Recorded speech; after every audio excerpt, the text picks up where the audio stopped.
You are completely effed. Yeah, that should be fun. The end, chat. Uber Eats, delivery. Oh, it's Lieferando! The orange one. To be fair, I think it's called something else in other countries, but we have that too, Lieferando. I use Lieferando.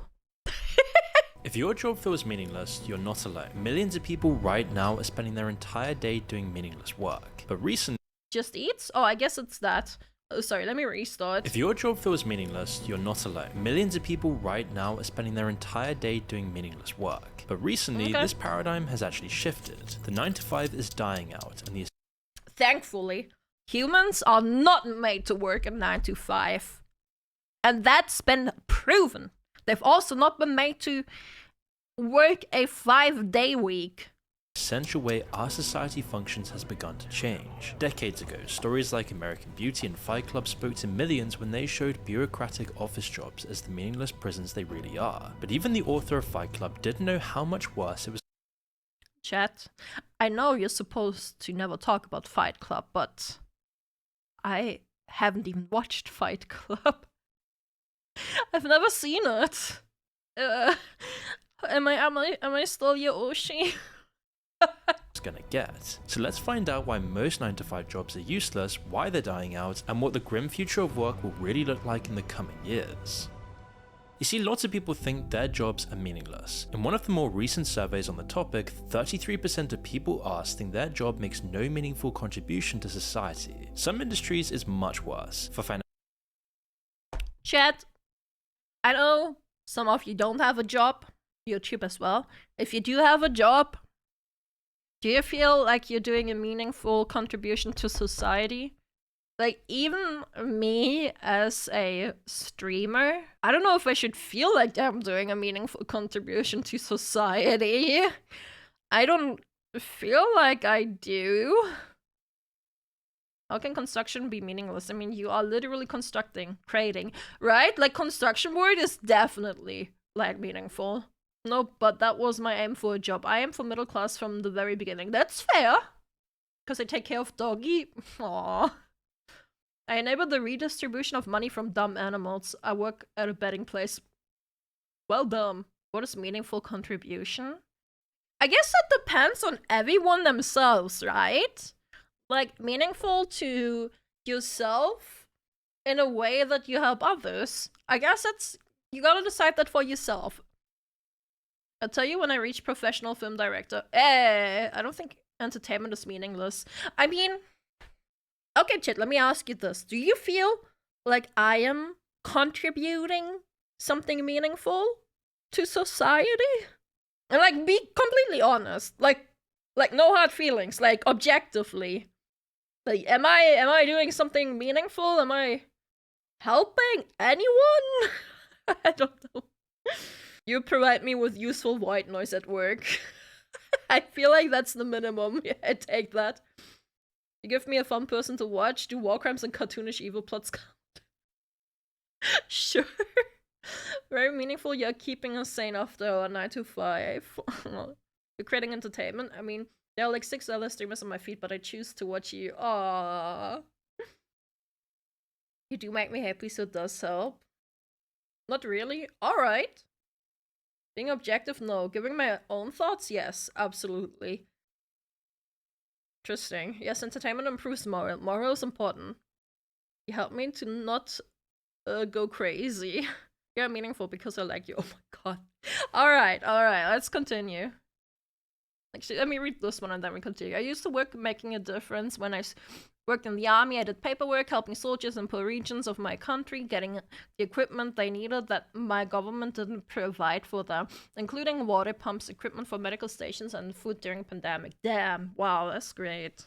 Distract me from the day-to-day activities to ease my usual insanity. I love that. Enjoy seeing you when you're live on streams. I can't find meaning in my work, but I'm trying to make a career out of writing and find meaning in that. That's great. Keep at it. Financial services, retail work, or hospitality, it's more like 50%. This won't be news to lots of people working in these industries, especially in bureaucratic office jobs. Books and films have been exploring this for decades now. The reason Fight Club became so popular was because of how relatable the main character's situation is. At the beginning of the story, we see a man who spends his life drifting through useless meetings and exchanging buzzwords with his boss. He sees his work not just as meaningless, but as an actual detriment to society. It doesn't fulfill him. And who here does work in a 9 to 5?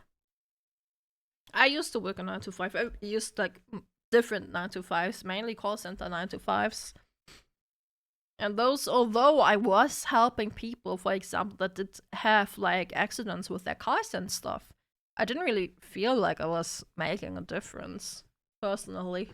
the fruits of his labor haven't given him a real life. His fridge is full of condiments rather than real food. But we're still only seeing half of the full picture. Surveys tell us how people really feel about their own jobs, but it doesn't tell us about the jobs themselves. The fact that retail and hospitality workers are at the top of the list is telling. Their work was declared to be essential when lockdown hit. Society couldn't function without them. It's clear that this kind of work is needed, but it doesn't feel that way to people doing it.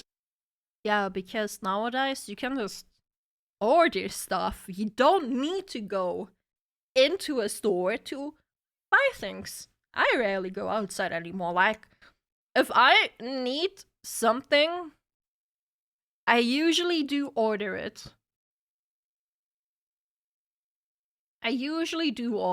Like, I mean, to be honest, Amazon Prime is just very, very, very convenient, right? Especially like free shipping, and it gets delivered within 1 day. How convenient is that? Some still has to pack it and deliver it though. Okay, but that's different from retail. That's not exactly retail. That is, I don't know what it's called. I'm sorry, English bad.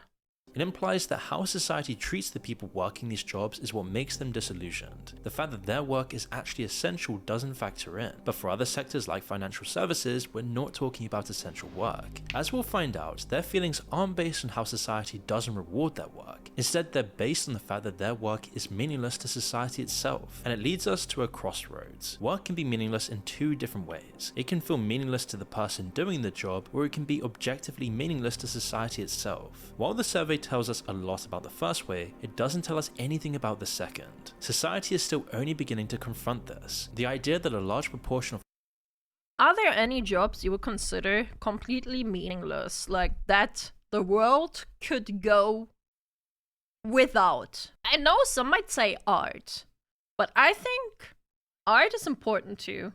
AI artists, okay, but is it really a job? Artists themselves, I think, is important. Comedy, I'm gonna say comedy and art. I would put all of this, art, music, comedy, I will put this under entertainment. And I think entertainment is actually really important for a human being and for the world, because it offers escapism. The IRS, I mean, taxes are important, guys. I know we hate taxes, but they are important for a functioning society. Call centers that sell things. You are right. Those we don't need. Those we do not need. That is true. The workforce accomplishes nothing of value and contributes nothing to society. Many have suspected this to be sorry for pausing.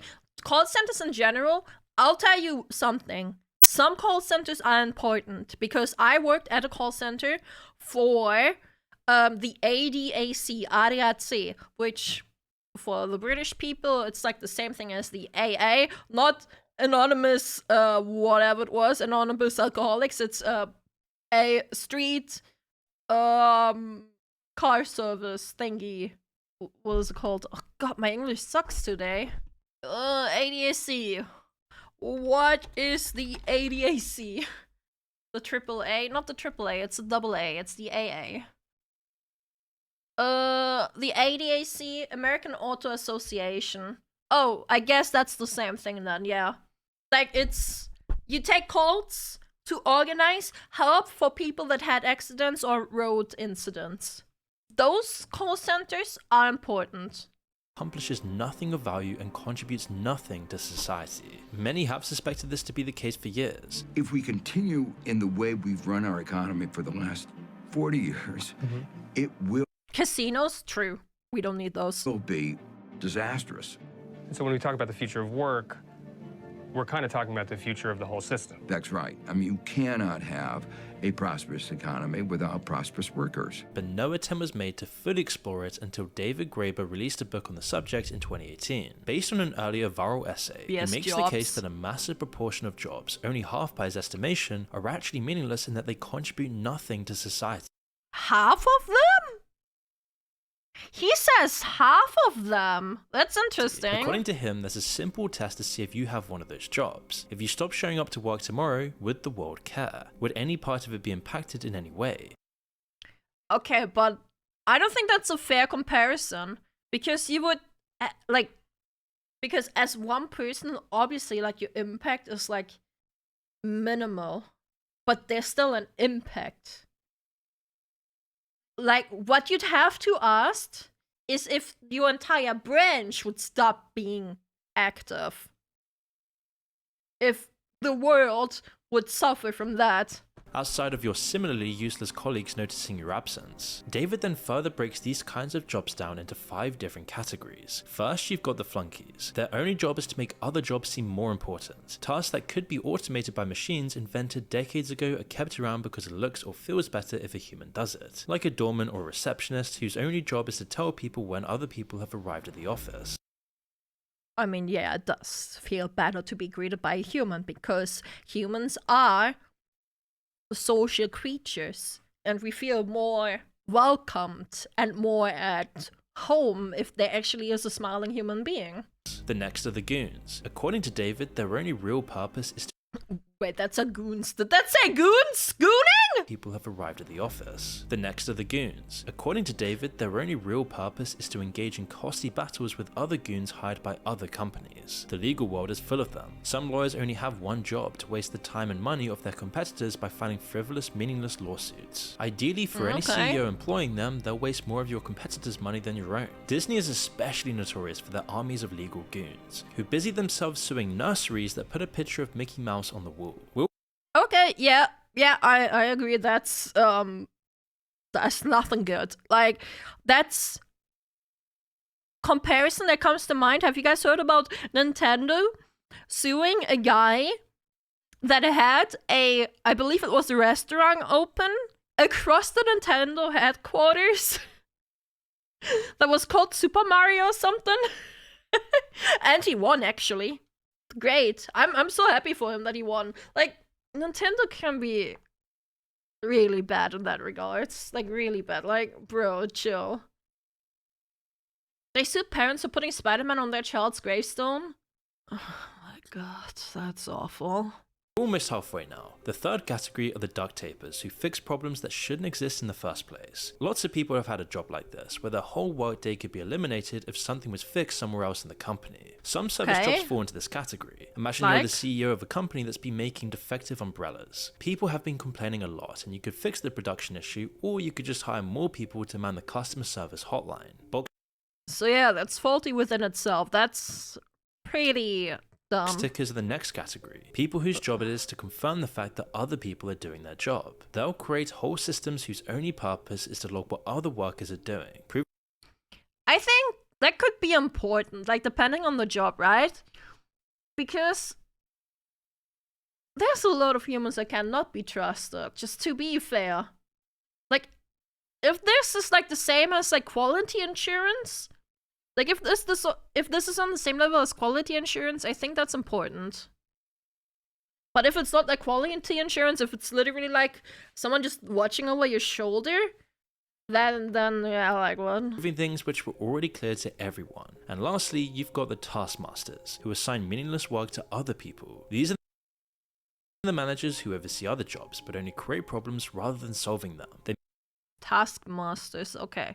If, like, in itself, taskmaster doesn't seem like bad, but if it's literally like what he says here, then it is bad. You might do this by making people fill out assessment forms and compliance paperwork for no real reason, artificially extending the time it takes for other people to do their jobs. All of this is the basic makeup of the 9-to-5 job. This isn't to say all office jobs are like this. There's nearly always some useful people, but as companies get larger, they become rarer and rarer, while these useless parasitic roles become far more common. We've at least known that as organizations get larger, they become less efficient. It's called Price's Law, and the theory is that the square root of the total population of employees is half the work. In smaller organizations, this isn't as noticeable. In a company of 10 people, for example, 3 people are generally doing half of the work, but as a company gets larger, it only gets more lopsided. In a company of 100 people, 10 are doing half of the work. In a company of 1,000 people, only 30 are doing half of the work. This wouldn't be possible in modern companies without the kinds of meaningless jobs that David described. This grossly inefficient system is what's defined the 9-to-5 for decades, and it's one of the root causes of why people working these kinds of jobs feel so aimless in life. But we've got to go even deeper to uncover the true reason why these kinds of jobs even exist in the first place. And as we get there, you'll see why this world of useless bureaucracy is destined to shrink into nothing over the next few decades. And that's going to bring with it a bunch of problems, which we'll see later in the video. But we're only 6 minutes into the video. I spent a lot of time yapping on this, I'm sorry. A lot of people tend to reach out to me to learn how to express or communicate their ideas in the form of full-length videos like I do, where you can share what you're passionate about in the most seamless, intuitive way possible, irrespective of whatever skill level you're at. And Video AI enables you to do just that. AI? Ooh. Ooh, I don't know, Chad. What do you think of this? I'm not for creative work being taken over by AI because it takes away the creativity out of it, I feel. Start by typing in a prompt or going through one of the workflows based on the video you'd like to create. It's really game-changing. From there on, you can fine-tune your video and edit it by using simple text-based commands via the edit command box. Just type in whatever you'd like to change, like translate to French, add my voice, make the background music more upbeat. Speaking of translating, YouTube is adding a translate feature on their own. I believe it's based on AI too, to be fair, but YouTube is adding that in on their own. Neurosummer is different though. Neurosummer is different from your average, like, AI that anyone uses on the internet. Whatever you want. And this is really insane because you would never have to see or interact with the video timeline again, and you can actually edit your videos using just these text commands. And not only that, but you can also go one step further and clone your own voice so that all the videos you create can be narrated in your own voice. What? This is coming close to what Quabblecop does, like automated slop? Unlike traditional video tools with steep learning curves that only solve parts of your video creation process, Video is the creative partner that you've always wanted, as it removes all the friction and puts you in the director's seat, letting you focus entirely on your vision and idea, while Video does all the heavy lifting. And you can try Video AI for free, as this will save you hundreds of dollars that you would otherwise spend on editing, animating, and other production costs. When you do him right, I'm good. All of these useless jobs are because the system has gone wrong. By analyzing a few key contradictions that have sprung up over the past few decades, we get closer to the truth. Take productivity. It's a pretty simple economic principle. Just take the economic output of a country, often expressed as the GDP, and compare it to the total amount of hours people worked. Over the past 70 years, productivity in the US has gone up by over 250%, all thanks to technological progression and other factors. Great. Meanwhile, wages have actually stagnated. It's almost like people are only being paid for 15 hours of the 40-hour work weeks they're putting in. Decades ago, when people saw how fast productivity was rising, they logically thought it would mean that people wouldn't have to work long hours. Economists like Maynard Keynes, writing all the way back in the 1930s, predicted we'd be down to 15 hours by now. Obviously, that's really not how it panned out. Instead, hours have either remained stable or actually increased in lots of cases. For example, over half of UK workers regularly exceed their contracted hours. That's crazy, man. And a lot of times they don't even get work paid, even though that's illegal. That's crazy. With 3.8 million doing unpaid overtime, which averages out to about 7.2 hours each week. What? Unpaid? 7.2 hours unpaid each week? That's insane. European workers are finding themselves handling more unpaid work than they have for decades, while in America, more than 400,000 people work 2 full-time jobs, or I'm so glad that Gen Z and millennials are at the point where they're saying, screw your 2 weeks notice, screw you not paying me, I start at 9 and I leave at 5. I'm so happy that more people are standing up to that nowadays. an incredible 13 million when you include part-time work as well. Anecdotally, lots of people feel that Keynes was actually right about their jobs, as often people in office jobs will say they only do about 15 hours of real work every week. The rest is made up of useless emails mixed with endless meetings, paperwork, and conference calls. It means that it could be the case that there aren't many truly meaningless jobs, just lots of mostly meaningless jobs with a small amount of real work mixed in. This would make meaningless jobs a good way to explain the productivity paradox. However well it all seems to fit together though, there's still the question of how all of this useless work could even exist. But the answer to this question exposes the entire system and how we get there by changing how we think about work.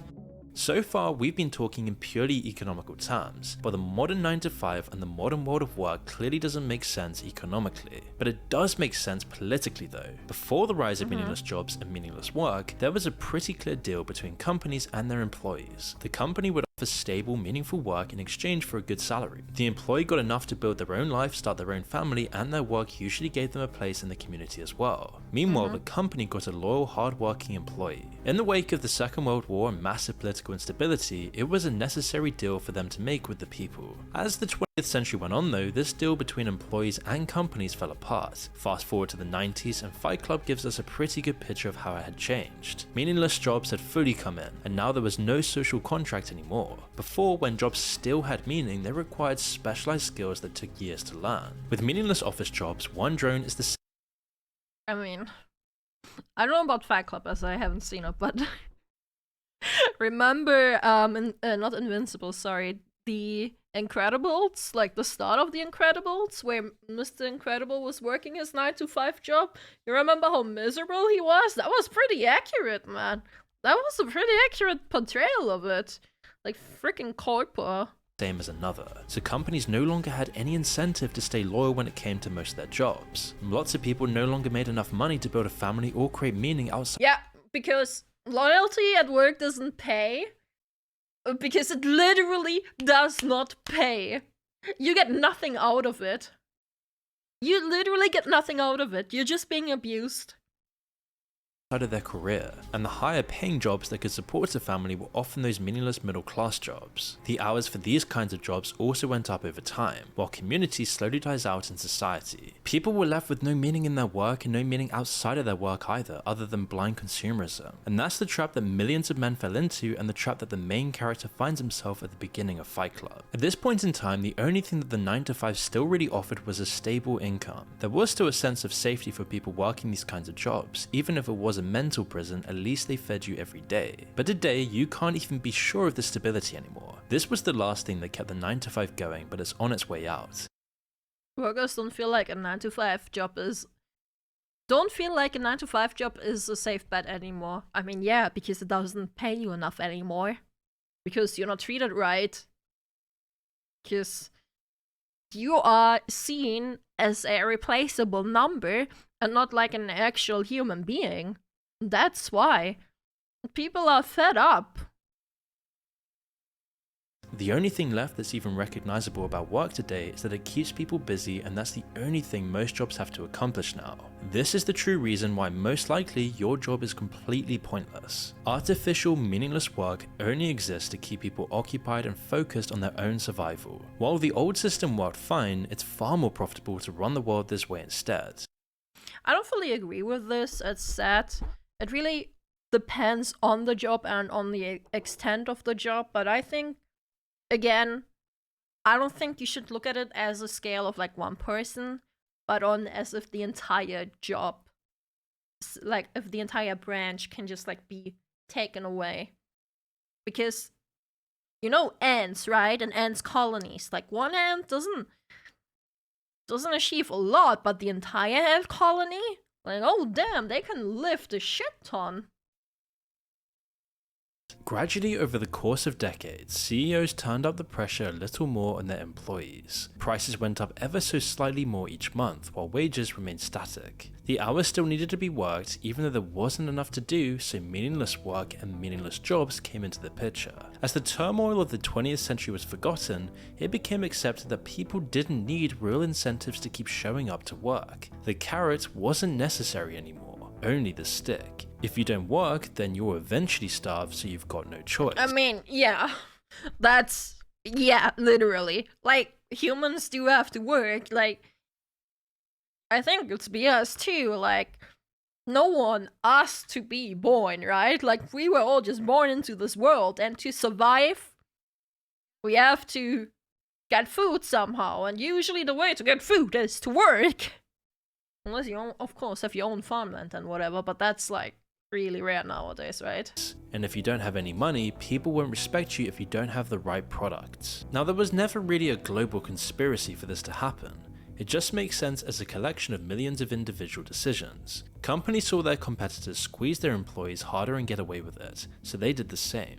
Today, the 9-to-5 job is a relic of a bygone time when that amount of work was needed and it still brought stability and meaning to people's lives. Meaningless jobs became the norm, but it wasn't until the 2008 crisis that the next phase began in work. The 2008 crisis represented the height of greed and negligence on the part of those in power. Meanwhile, millions who still believed in the old system and the old social contract overplayed what little they had left and bought into predatory housing loans in an attempt to achieve the American dream.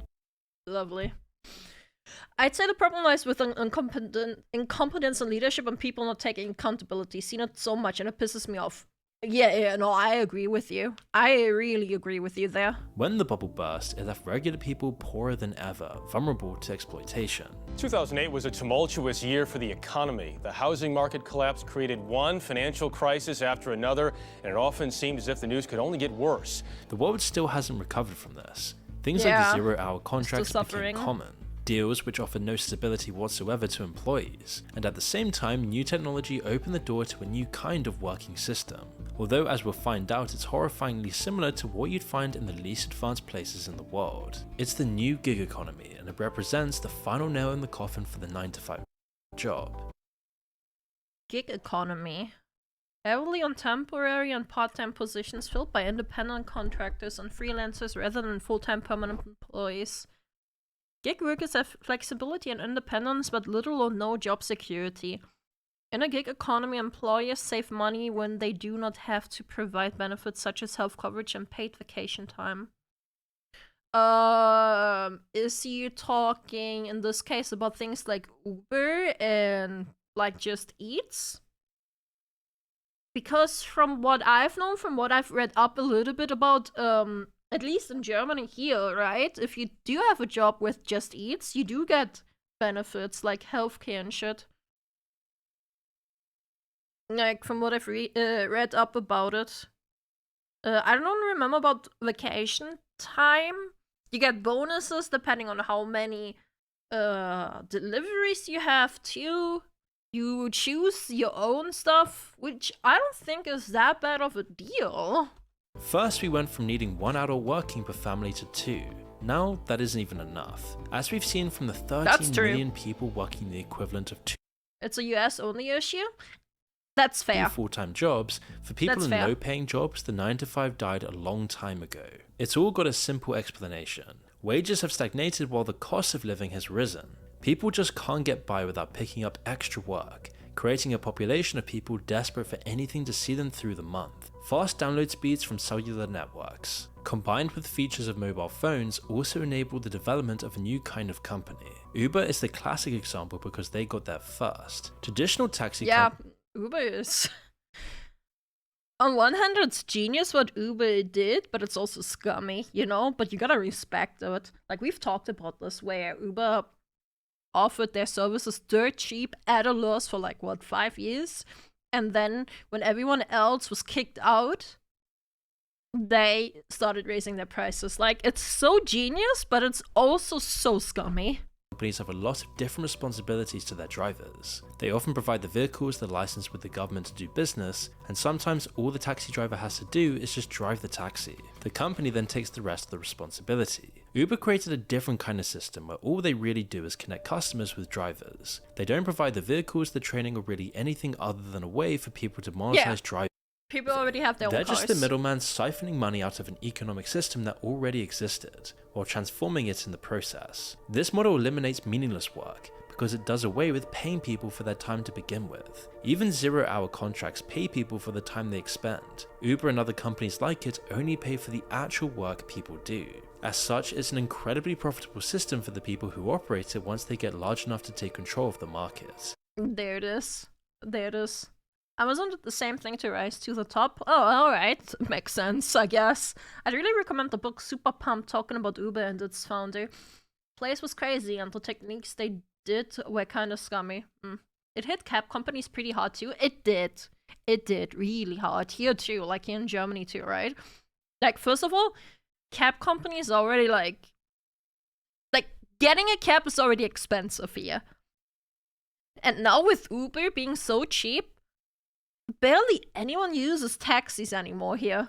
Industries like driving or food delivery have already been taken over. Soon it could spread to everything else as well as the technology improves and these kinds of platforms can manage different kinds of work. The scale of this change is staggering. The gig economy is now set to grow from over $500 billion to over $1.8 trillion by 2032, encompassing everything from just delivery drivers to high-end consultants, making up 12% of the total labor worldwide. These companies will frame this as a new way forward. They will imply that it gives people more independence, like they've taken control of their own work, and that's Kind of, yes.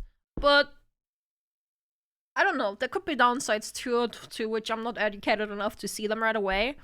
On like paper, at least here in Berlin and Germany, hey Roxas, it seems pretty nice being able to do this job at your own leisure. such they can enjoy the fruits of their labor. In reality though, it represents a far more sinister slide backwards. All you need to do to see this is to look at the more exploitative economies with even less protection for people than ours. The gig economy has also been used to great effect by new companies like Shein, for example. The $66 billion company has made its money through the gig economy model for its clothes manufacturers. Workers aren't paid a salary. Instead, they're paid per product they can make, in the same way as Uber drivers are paid per trip they make. Okay. While there might be legal limits on hours they can work, they're often ignored. People work 7-day weeks from the early morning well into the night. Talk to Uber drivers and you'll Well, that's a problem to begin with in like countries like China, right? Like, I feel like it's not as related. Like Uber on one hand, and then like drop shipping and stuff like that. I feel like that's two different things, but I of course might be wrong. find this is often true for them as well. The company obviously doesn't mind and the workers don't have a choice. It's either this or even worse poverty and starvation for their families. While it isn't this extreme in the West yet, the rise of the gig economy and the death of the 9-to-5 shows that it's just around the corner. It's inevitable because in the short term, it's far more profitable for companies to operate this way. As high-up Silicon Valley investors like Naval Ravikant have predicted, the world's economy is going more individualistic. It's becoming much easier to communicate with people. Gig economy, I can send you small amounts of money, I can hire you through an app, I can rate you afterwards. So we're seeing an atomization of the firm. We're seeing the optimal size of the firm shrinking. It's most obvious in Silicon Valley. Tons and tons of startups constantly coming up and shaving off little pieces of businesses from large companies and turning them into huge markets. And the effects of this on normal people I don't know if that would be implemented in more Western countries like Europe and America, right? I'm not sure if people would like even start working at those, right? Like Uber and Just Eats, Uber Eats, all of that stuff is like one thing, right? Because that's you're already on your way, you already own a car, you can take someone with you. You do your own work. You're, in the end, kind of your own boss. You decide when you work. I don't know if in the West, factory work like this would ever take over. I'm not educated enough on this topic to really have more of an opinion of it. could be disastrous. All those benefits people used to get from the social contract are gone in the gig economy. You're not even an employee anymore. so there's no benefits or even paid time off. There's also no stability either. If you can't work tomorrow because of an injury, then you're on your own completely. The pay for this kind of work is low as well because the people doing the work have no power or leverage in the system to change it. It means that there's no way to build a family or meaning outside of work if you're constantly having to put in hours. Yeah, okay, but again, this is more of an underdeveloped countries issue. And maybe in America in that case, because again, here in Germany, you do get benefits if you work for like Lieferanto, from what I remember. Especially if you're being paid below minimum wage for your work. It means that people in this position You get paid minimum wage here, from what I remember as well. I could open it up and look at it. I might be completely like misremembering, but I do believe it's minimum wage.